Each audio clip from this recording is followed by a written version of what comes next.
So hi guys and welcome back to Muskan Gyan Mantra. तो आज मैं आप लोगों को कराने वाली हूँ आप लोगों की बुक की poem no man are foreign. So जल्दी से बिना टाइम वेस्ट किए शुरू करते हैं। Let's begin. तो हमारा जो पहला स्टैंजा आता है उसमें हमारे पोएट कहते हैं, remember no man are strange, no countries are foreign, beneath all uniforms a single body breathes like ours, the land our brothers walk upon is earth like this in which we all shall lie. तो यहाँ पर इस stanza में जो हमारे poet हैं वो कहना चाहते हैं कि कोई भी इंसान, मतलब कोई भी कंट्री का रेजिडेंट हो, वो कोई भी इंसान जो है वो स्ट्रेंज नहीं होता, वो हमसे डिफरेंट नहीं है। कोई भी कंट्री फॉरेन कंट्री नहीं है। एक्चुअली में हम सब ने अर्थ पर ही रहना है। सिर्फ हम ह्यूमंस ने ही खुद ही बॉर्डर्स बना दिए हैं कि ये इंडिया है, ये पाकिस्तान है, ये चाइना है, ये नेपाल है। बाकी हर जगह पे सिर्फ इंसान ही रह रहे हैं। सेपरेट कंट्रीज हमने खुद ही बना रखी हैं, हमने खुद ही बैरियर्स बना रखे हैं। कोई कंट्री फॉरेन नहीं है। हर इंसान एक जैसा है, चाहे कोई भी इंसान किसी भी टाइप के कपड़े पहन ले, चाहे वेस्टर्न क्लोथ्स पहन लो, चाहे इंडियन पहन लो, चाहे बुरखा पहन लो या फिर सूट पहन लो, सब एक जैसे ही रहने वाले हैं। कुछ डिफरेंट नहीं है। इंसान अंदर हर एक टाइप की यूनिफॉर्म, हर एक टाइप की ड्रेस के अंदर एक इंसान ही होता है। हम सब पहले इंसान है, बाद में कोई रिलीजियस कम्युनिटी या फिर किसी और कंट्री के रेजिडेंट्स हैं। हम सब ने इस अर्थ पर ही रहना है और मरने के बाद इस धरती में ही मिल जाना है। तो कोई फ़र्क नहीं पड़ता हम कौन हैं या फिर कौन सी कंट्री से हैं, किस रिलीजन के हैं, किस कल्चर के हैं, कोई फ़र्क नहीं पड़ता। हम सब पहले इंसान हैं। सब ने, भगवान ने सबको एक ही तरीके से बनाया है, एक ही तरीके की आंखें लगाई हैं, एक ही तरीके के नाक है, सबकी बॉडी में सेम ही ऑर्गन्स हैं।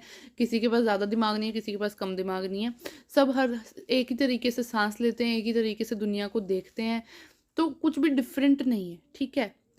मेन चीज़ क्या है कि हम सब एक ही जगह पे रहना है हमने, और वो है अर्थ।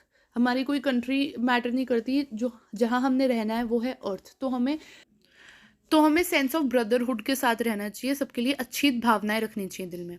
सेकंड स्टैंजा आता है, they are too aware of sun air and water and are fed by peaceful harvest by wars long winter starved, their hands are ours and their lines we read, a labour not different from our own. तो यहाँ पर इस stanza में जो हमारे poet हैं वो कह रहे हैं कि दूसरी कंट्री में भी जो लोग हैं वो भी इंसान हैं, उन्हें भी सन के बारे में, एयर के बारे में, वाटर के बारे में, हर चीज़ के बारे में उनको भी पता है। ठीक है ना। उनके भी हाथ पैर नाक बॉडी पूरी हमारी तरह ही होती है। तो हमें फाइट नहीं करना चाहिए उन लोगों के साथ। उन लोगों के साथ यू नो एक ईविल भावना जो होती है, एक बुरी भावना की है। जैसे होता है ना, कई बार हम कर्स करते हैं पाकिस्तान के लोगों को, चाइना के लोगों को, जब इंडिया में प्रॉब्लम्स या क्राइसिस चल रही होती है। तो हमें ऐसा नहीं करना चाहिए। हमें एक ब्रदरहुड की फीलिंग रखनी चाहिए, बिकॉज वो भी एट द एंड इंसान ही है। हमें कोई भी ऐसे नेगेटिव वाइब्स नहीं रखनी चाहिए एक दूसरे की तरफ। पोएट कहते हैं कि जब पीसफुल हार्वेस्ट होती हैं, जब अच्छी फसल उगती है, तब वो लोग भी हमारी तरह ही इंजॉय करते हैं। और जब वॉर्स चल रही होती हैं तो वो लोग भी हमारी तरह ही भूखे प्यासे रहते हैं। ये नहीं कि अगर सिर्फ हम सफ़र कर रहे हैं वो भी सफ़र करते हैं, और अगर हम खुश हैं तो वो भी खुश रहते हैं। इसलिए हमें किसी भी इंसान की तरफ कोई भी इन्फीरियर वाली भावना नहीं रखनी चाहिए। हमेशा ब्रदरहुड की फीलिंग के साथ आगे चलना चाहिए। सो ये बेसिकली जब पोएम पोएट ने लिखी थी तब ईयर चल रहा था 1966, जब ये पोएम पब्लिश हुई थी, यानी कि कोल्ड वॉर के टाइम पे पब्लिश हुई थी, जब अमेरिका और सोवियत यूनियन में लड़ाई चल रही थी, कोल्ड वॉर चल रही थी। तो ये वॉर के बैकड्रॉप में है, इसलिए ऐसी पोएम है ये।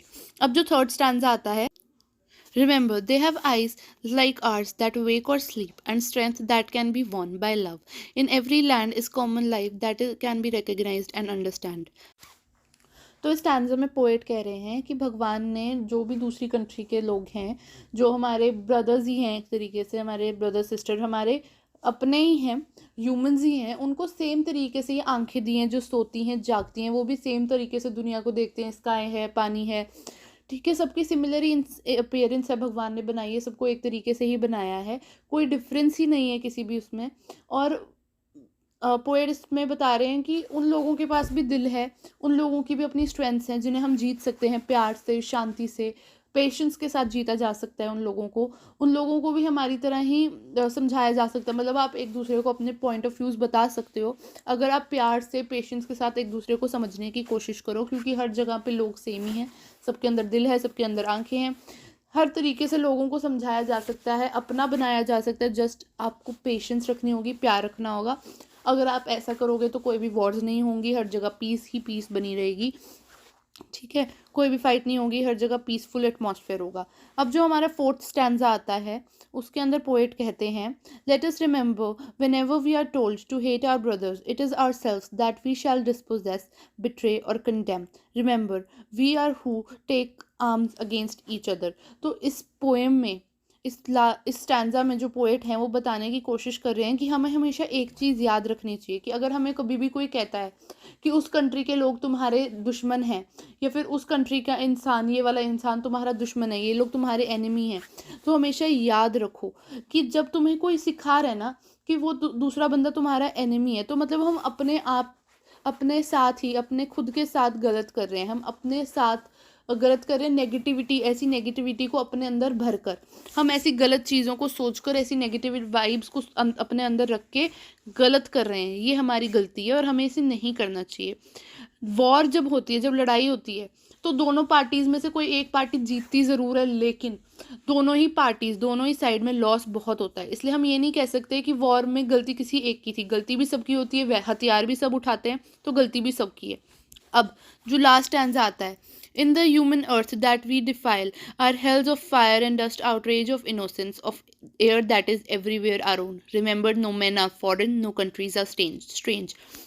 इस लास्ट स्टैंजा में जो पोएट हैं वो कह रहे हैं कि जब हमारी डेथ हो जाती है, चलो भाई हमने पूरी ज़िंदगी किसी को हेट भी कर लिया, किसी से नफ़रत भी कर ली, लोगों को इन्फीरियर भी समझ लिया, लेकिन जब एट द एंड वॉर लड़ने के बाद जब हम मर जाएंगे, एट द एंड जिस दिन हमने मर जाना है, उस दिन किसी ना किसी तरीके से आपका क्रीमेशन किया जाएगा, आपको हो सकता है जलाया जाए या दफनाया जाए, लेकिन एट द एंड आपने सब कुछ अर्थ में ही, आपने अर्थ को ही वापस दे दिया, चाहे वो राख की फॉर्म में जाए या फुल डेड बॉडी की फॉर्म में जाए। तो एट द एंड जब बॉडीज़ ने भी इसी धरती में मिलना है, इसी धरती में मिलकर ख़त्म हो जाना है, तो क्यों जब जिंदा हो तो उस टाइम पे ऐसी नफ़रत को, ऐसी नेगेटिविटी को, ऐसी प्रॉब्लम्स को अराइज करना, क्यों दूसरों के साथ इंडिफरेंटली ट्रीट करना, क्यों प्रॉब्लम्स क्रिएट करना।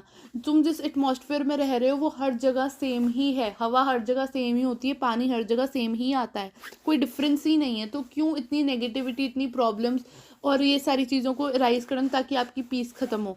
याद रखो, कोई भी मैन, कोई भी इंसान तुमसे इन्फीरियर या तुमसे डिफरेंट नहीं है, हम सारे ह्यूमंस सेम हैं। तो इसी के साथ पोएम होती है समाप्त। अच्छी लगी हो तो लाइक कीजिएगा, शेयर कीजिएगा, चैनल को सब्सक्राइब कीजिएगा।